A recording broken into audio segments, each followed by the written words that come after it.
Captain America Brave New World is out, and it's not getting very good reviews, but here's my take anyway.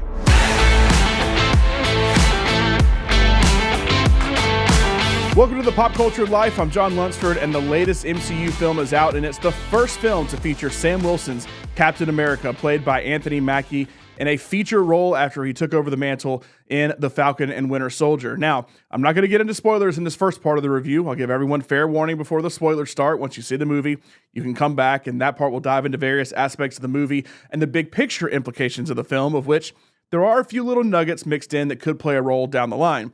Part of my complaint about some of the MCU movies nowadays is there are too many unanswered big picture questions that I need answers on, and if you don't give me something in these films, I'm going to lose interest in the bigger story. There was a little bit of that in this movie. But the first thing you need to know about this film is that it's not just a Captain America movie.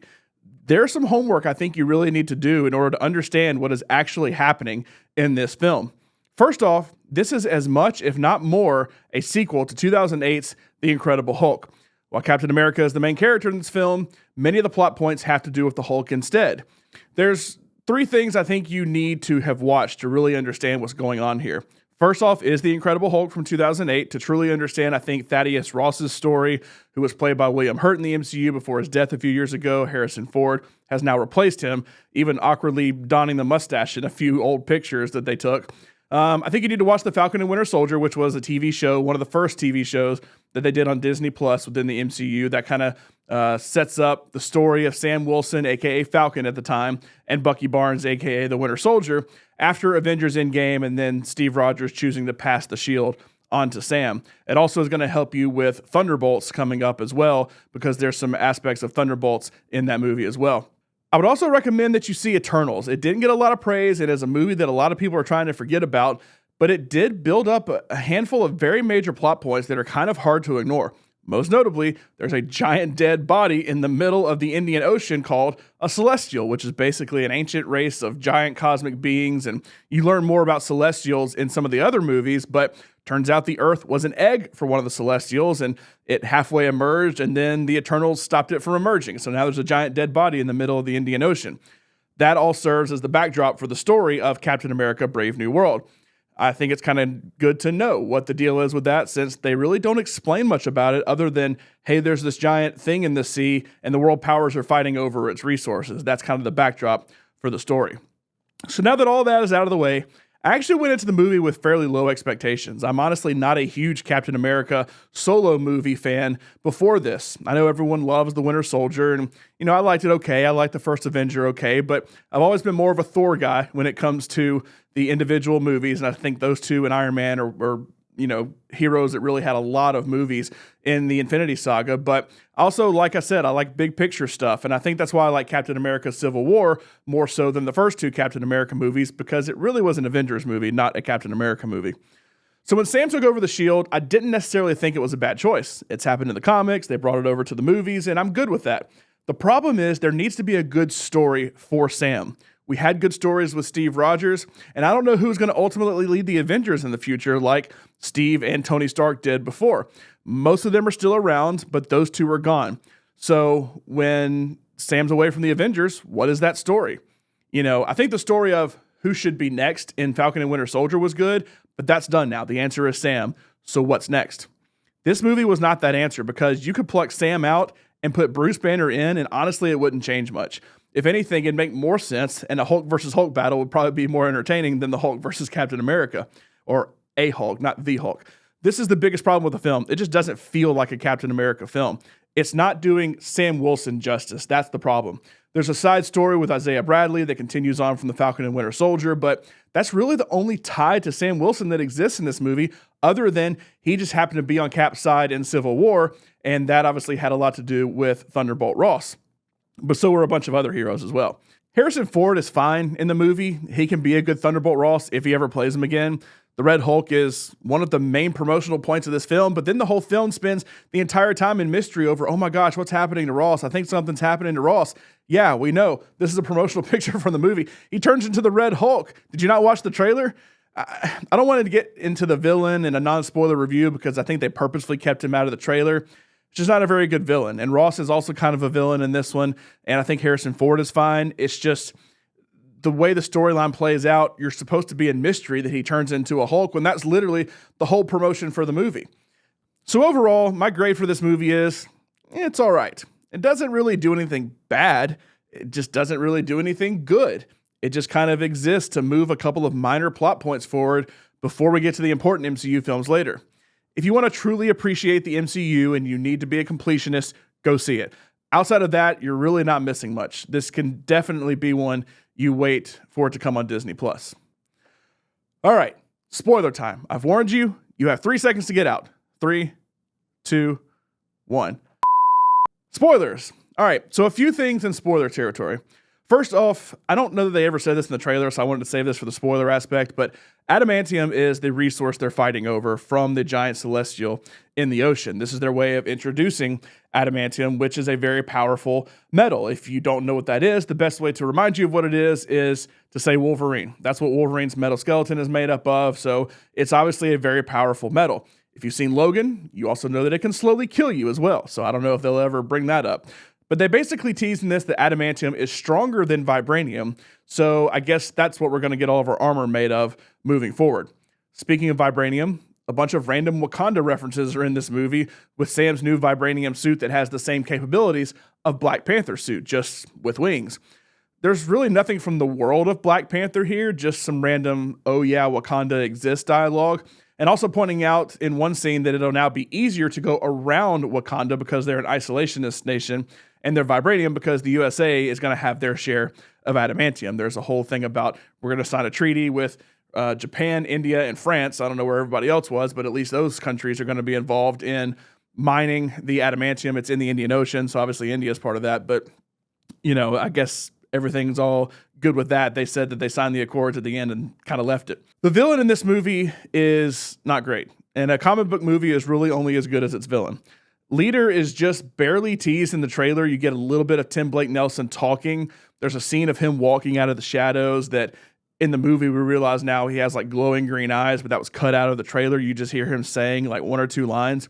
The only problem is the entire movie is spent trying to A, figure out who the bad guy is, and B, once they find out it's Samuel Stearns, aka Leader, then they're trying to figure out, oh my gosh, what are you doing to President Ross? He's turning him into the Hulk, you dope. That was literally the marketing for this. Leader is a throwaway villain. He doesn't really have anything. He's not dead. He was just sent to the raft. Speaking of the raft, I like how we're just sending villains to the raft now and using it as a set it and forget it method of taking care of villains. It's basically the MCU version of the Ghost Trap from Ghostbusters. Currently, we know a few villains that are there. Baron Zemo is there after Falcon and Winter Soldier, but no mention of him in this movie after being a part of the last 2 Captain America projects because he was the villain in Civil War and he's the villain here.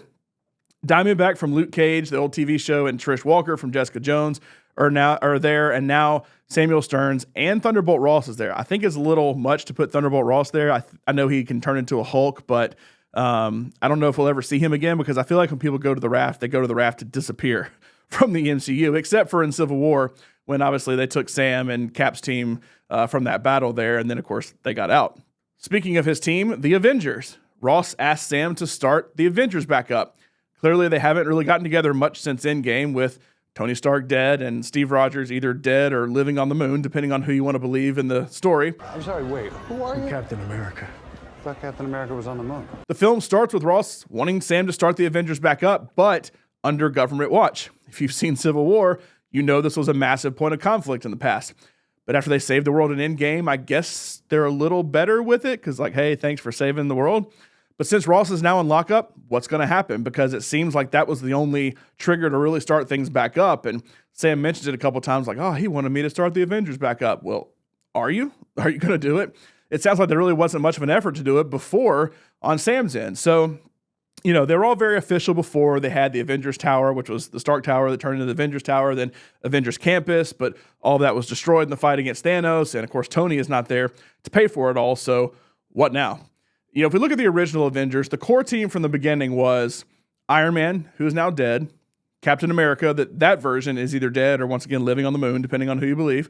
Black Widow, that version is dead. But then you have 3 that are alive.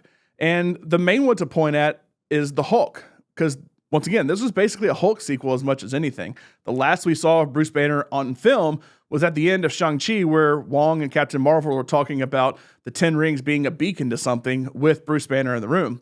If I had to guess, that was originally supposed to be a Kang thing, and they're going to have to pivot from that if they even bring it up at all. But the last time he was actually on screen was on She-Hulk, the TV show on Disney+. She-Hulk, Jennifer Walters, is Bruce Banner's cousin. There's this whole side story that in the show that actually is what ended up creating Jennifer Walters into the She-Hulk, where a Sakaran spaceship randomly attacked him and She-Hulk while they were driving, and the car crash is what turned her into a Hulk. It's a whole thing. Go watch the show. It was okay. Funny enough, the conversation the two were having in the car was about Steve Rogers being a virgin. It's weird. He basically disappears to go figure out why Sakaran's spaceship was attacking them, and if you don't remember, Sakaar is the planet from Thor Ragnarok that Thor ran into the Hulk on, and Loki. But then he's gone until the end where he randomly shows back up and has a son named Scar, who's also a Hulk. So I don't know what happened with that. Hawkeye's alive. He kind of sort of is retired, but he gets back into things for his own show for a season. It was basically a passing of the torch to Haley Steinfeld as Kate Bishop to be Hawkeye, and we last saw her in the Marvels as Kamala Khan was kind of recruiting the Young Avengers with her and Cassie Lang. Thor, of course, is alive and well, but now he has a child that he adopted from Gore the God Butcher, and he's off on his own adventures somewhere. So the Avengers are missing 3 of its leaders, and that's pretty much all that's missing. There have been tons of replacements. New characters along the way. There's a new Captain America. There's a new Black Panther. There's a new Black Widow. There's a new Hawkeye, even though the old one isn't dead. You know, there's other power players out there like Nick Fury, who had a whole storyline in Secret Invasion that I know you all passed on. He was also seen in the Marvels, where he's kind of been working with Saber out in space. War Machine is still there. Once again, he had a whole thing in Secret Invasion that a lot of people skipped. There's a lot from that show that needs to be discussed, but we're not going to do that here. Captain Marvel's living on Earth, but hasn't done much. Ant-Man is still hanging out. He's weirdly mentioned a couple of times because the new Falcon, Joaquin Torres, really wants to meet him for some reason. You have Wong and Doctor Strange, who Wong has actually been in the Multiverse Saga a lot more than I thought he was going to be, and America Chavez is still training under Doctor Strange, but he ran off with Charlize Theron. There's all kind of things from that movie. Of course, you have Spider-Man. You have Bucky, who appeared for a brief second to basically set the stage for Thunderbolts, where he turns into a congressman. And by the way, Star-Lord's also chilling on Earth right now. So who knows what we're going to see from the Guardians moving forward. There are a ton of characters out there to recreate the Avengers. So I spent all this time talking about the Avengers and what could be, but there's just so many questions right now in the MCU, and that's the problem.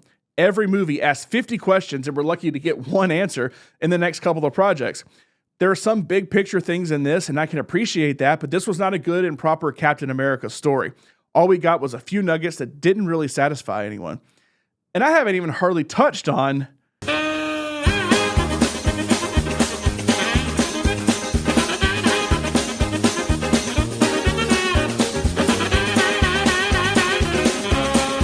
and all of that's not even asking the biggest question. What if? So overall, this movie is probably going to be remembered somewhere in the same light as something like Thor: The Dark World or Iron Man 3. I don't think it was as bad as those, but I do think a lot of people are going to consider this a throwaway sequel to many things: the Hulk, Eternals, the Falcon and the Winter Soldier, etc. But that means they're basically out of chances to make Sam Wilson's Captain America work on his own. The Avengers is probably the next time we'll see him unless he pops up in Thunderbolts, so they need to make every appearance that Captain America has moving forward count. I still firmly believe that Sam has a story to tell. They just have to find it, and they have to tell it in the right way. This just wasn't it to me. So what did you think of the movie? Did you like it? Did you hate it? Let me know in the comments. Make sure to like this video, subscribe to The Pop Culture Life for movie reviews, entertainment news, awards buzz, and so much more right here at Pop Culture Life.